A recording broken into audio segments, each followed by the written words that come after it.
Account, दूसरा smuggling, तीसरा घूसपैठ और भ्रष्टाचार के जनक और परिवारवाद के आप जनक हैं। सारे फैमिली को टिकट दिए हैं और भ्रष्टाचार के आप जनक हैं। जो हेमंत सोरेन जी पर भ्रष्टाचार आप लगाए वह कहीं से नहीं आया।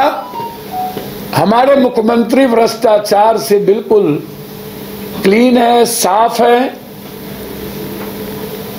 आदिवासी अस्मिता की रक्षा के लिए आप हेमंत सोरेन को मारना चाहते हैं। धन्यवाद।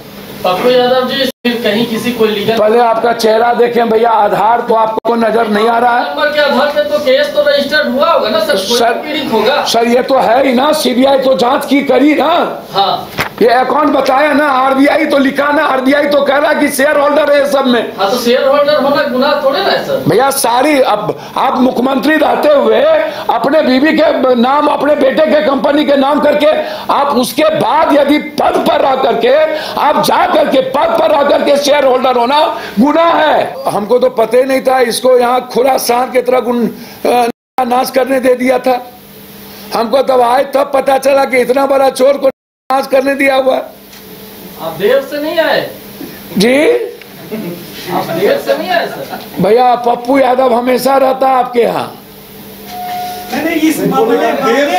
भैया उस दिन भी मैंने जब प्रेस कॉन्फ्रेंस की थी तो उनके मैं मर्डर का, 91 का, उल्फा का और उनके घर से हथियार बरामद का मैंने डेट बताया था। और आज मैंने उनका अकाउंट नंबर सब कुछ बताया है। और सर, संथाल परगना 20 के बाद मैं उसका टेप बताऊंगा, आप चिंता ना करिए। भैया बोले ना आपको अच्छा प्रवक्ता है, बहुत अच्छा, बहुत अच्छा। अब मैं सवाल बोल रहा हूँ, जवाब दे रहा हूँ। 2012 से आप आरोप लगा रहे हैं। ए भैया मैं बोल रहा हूँ, जब कंपनी बनी तब वो मुख्यमंत्री बने थे, ठीक है। और याद रखिएगा, जब ये खून का नदी बहा रहे थे जाकर के गुजरात में नाला में नरेंद्र मोदी जी का कि खून की नदी बह रही है, वहां से आने के बाद जब उल्फा का आरोप लगा तो कांग्रेस ने इनको हटा दिया, कांग्रेस नहीं रखा। तब ये गए बीजेपी के पास। बीजेपी में शामिल होने के जी सर, कांग्रेस बिल्कुल दरकिनार कर चुकी थी इसको और कह दिया था, हटाया नहीं भैया। स्टेटमेंट बिल्कुल अलग था सर। कब ज्वाइन किया कांग्रेस देखिए ना, बीजेपी।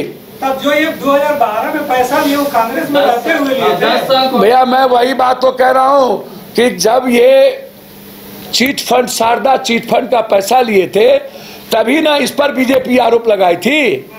और तब ना मुकुल राय और ये बीजेपी ज्वाइन किए थे, तब ना मुख्यमंत्री बनाए थे। जैसे कोरा साहब, चोर साहब, कोरा साहब जब इंडिपेंडेंट मुख्यमंत्री बने थे, कांग्रेस ने बनाई थी, तब वो चोर नहीं थे, वो इंडिपेंडेंट एमएलए बने थे। और बाद में चोरी किए तो बीजेपी वाले ने जेल भेजा, तो मरांडी को भी मिटाया। बीजेपी वाले ने जब जेल भेजा, बाद में बीजेपी वाले ने कोरा को अपने तरफ कर लिया। तो अब रघुबर दास उधरे, कोरा उधरे, विश्व शर्मा उधरे, और तब भी भ्रष्टाचार की गथा आश्चर्य है। और एक बात पूछूं, आज भी 5 साल से कहां सोए हुए थे? और जब इतना बड़ा ही चोर इधर था तो 5 साल से आपका इनकम टैक्स, ईडी, सीबीआई चुनाव के वक्त क्या करती है? आप नहीं मार सके हेमंत सोरेन साहब को, आप सरकार नहीं गिरा सके, खसियानी बिल्ली खंभा नोचे। अब आप जाके आदिवासी, आप इसके 5 साल पहले कौन चुनाव लड़ा था चंपा सोरेन के खिलाफ? कौन लड़ा था? और गणेश माली तब महात्मा गांधी थे, और इस बार चंपा सोरेन के खिलाफ लड़ रहे तो वो चोर हो गए। अभी 3 महीना पहले ने वो ज्वाइन किया है, 1 महीना पहले हो, तो 1.5 महीना में माल कमा लिए वो। इसमें राजनीतिक सुचिता देखते हैं भैया, इसमें राजनीतिक सुचिता नहीं सर, उसने तो उसकी बीवी का जेवर तक उतरवाया इनकम टैक्स। मेरी माँ बहन को बेइज्जत करने आया है वो। झारखंड की बेटी और मां का अपमान कर दिया इनकम टैक्स, बदला लेगा और हेमंत सोरेन दोबारा मुख्यमंत्री बनेंगे। धन्यवाद। गठबंधन का साथ दे रहे हैं, वही आपका साथ नहीं दिया था जो लोकसभा में भी आपको। बिहार के श्रेष्ठ nursing paramedical pharmacy, ITO management प्रशिक्षण संस्थान, SK Mandal group of institution,